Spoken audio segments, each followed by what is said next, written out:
उत्तराखंड का बजट सत्र ग्रीष्मकालीन राजधानी गैरसैंण की जगह देहरादून में आयोजित होने जा रहा है, जिसे लेकर अब विपक्ष सत्ता पक्ष पर निशाना साध रहा है। कांग्रेस ने सरकार की मंशा पर सवाल खड़े किए हैं और आरोप लगाया है कि सरकार पहाड़ चढ़ना ही नहीं चाहती। देखिए रिपोर्ट। गैरसैंण से दूरी, आखिर क्या मजबूरी? देहरादून में होगा बजट सत्र, सत्ता पक्ष पर सवाल उठा रहा विपक्ष। उत्तराखंड का बजट सत्र 18 फरवरी से लेकर 24 फरवरी तक देहरादून में ही आयोजित होगा। संसदीय कार्य मंत्री ने बकायदा इसकी जानकारी दी है। संसदीय कार्य मंत्री के देहरादून में ही सत्र आयोजित होने के ऐलान के बाद विपक्ष सत्ता पक्ष पर कई सवाल दाग रहा है। गैरसैंण में बजट सत्र न करवाने को लेकर कई तरह के सवाल भी खड़े हो रहे हैं। पहला सवाल, क्या वास्तव में गैरसैंण में बजट सत्र करवाने की सरकार की मंशा नहीं थी? दूसरा सवाल, जब मुख्यमंत्री ने गैरसैंण में सत्र कराने का ऐलान किया और गैरसैंण से ही भू कानून लाने का ऐलान किया गया था, तो फिर क्यों विधानसभा अध्यक्ष ने सीएम के ऐलान को नजरअंदाज किया? क्यों महज 15 दिन पहले ही गैरसैंण में ई विधानसभा का काम शुरू किया गया? क्या विधानसभा अध्यक्ष भी बजट सत्र का आयोजन गैरसैंण में नहीं चाह रही थी?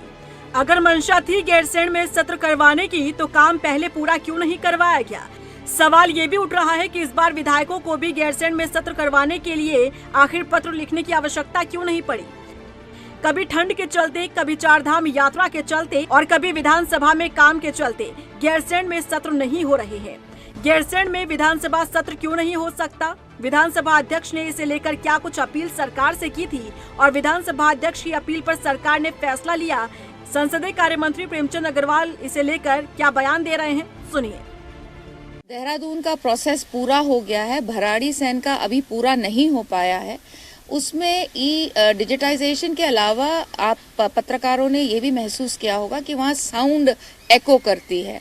तो इसलिए इस बार सरकार से मैं निवेदन करना चाहूँगी कि हमारे जो सत्र होने जा रहा है वो देहरादून में किया जाए, क्योंकि अभी विधानसभा सचिवालय पूरी तरह से वहाँ तैयार नहीं है। हमने भी ये समझा कि यदि हम लोग वहाँ पे सत्र करते हैं तो स्वाभाविक रूप से जो हमारे माननीय विधायकगण हैं, अन्य साथीगण हैं, उनको दिक्कत हो सकती है।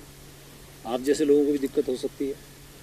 तो हमने माननीय अध्यक्ष विधानसभा से आग्रह ये किया कि यदि वो वहाँ हम लोग सत्र कराने की स्थिति में हैं तो हम वहाँ कराएंगे। उसके बावजूद यदि माननीय अध्यक्ष जी ने कहा कि वहाँ पे काम चल रहा है तो आप स्वाभाविक है, समझ सकते हैं।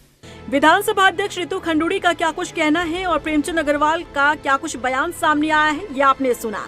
लेकिन कांग्रेस प्रदेश अध्यक्ष करण माहरा का कहना है कि ये दुर्भाग्यपूर्ण है कि मुख्यमंत्री पुष्कर सिंह धामी पहले ऐलान वो करते हैं कि बजट सत्र ग्रीष्मकालीन राजधानी गैरसैंण में ही होगा, लेकिन ना तो ग्रीष्मकालीन राजधानी में सत्र का आयोजन हो रहा है और न ही सरकार वहाँ बैठती है। इससे ये साफ होता है कि बीजेपी के लिए केवल गैरसैंण प्ले कार्ड है, इसके अलावा और कुछ नहीं। दुर्भाग्यपूर्ण है और बीजेपी का चेहरा एक बार फिर बेनकाब हुआ है। मैं बार बार आप लोगों के माध्यम से कहते रहा कि गैरसैंण जो है इनके लिए एक प्ले कार्ड है राजनीति का, और इन्होंने ठीक चुनाव से पहले 2022 में 24 से पहले ना 2022 से पहले इन लोगों ने विधानसभा में ये पारित कराया कि ये ग्रीष्मकालीन राजधानी होगी। तब से एक भी सत्र गैरसैंण में नहीं किया है। कभी ये चारधाम यात्रा के बहाने से, कभी किसी बहाने से वहाँ को टालते रहे हैं, और अब ये फिर एक नया बहाना किया है कि सब पेपर्स की उससे हम नहीं करना चाहते काम, हम यहाँ करेंगे। तो आपको 3 साल में आप क्या उसको विधानसभा को इस लायक नहीं बना पाए थे गैरसैंण के, जो आपको ये सब बहाने करने पड़ रहे हैं? उत्तराखंड की ग्रीष्मकालीन राजधानी गैरसैंण में एक बार फिर बजट सत्र आयोजित नहीं होगा, जिसके बाद से विपक्ष सरकार की मंशा पर सवाल खड़े कर रहा है। ऐसे में देखना होगा कि आखिर सरकारी अमला गैरसैंण की चढ़ाई कब करता है। रफ्तार मीडिया के लिए देहरादून से मनीष जंगवाल की रिपोर्ट।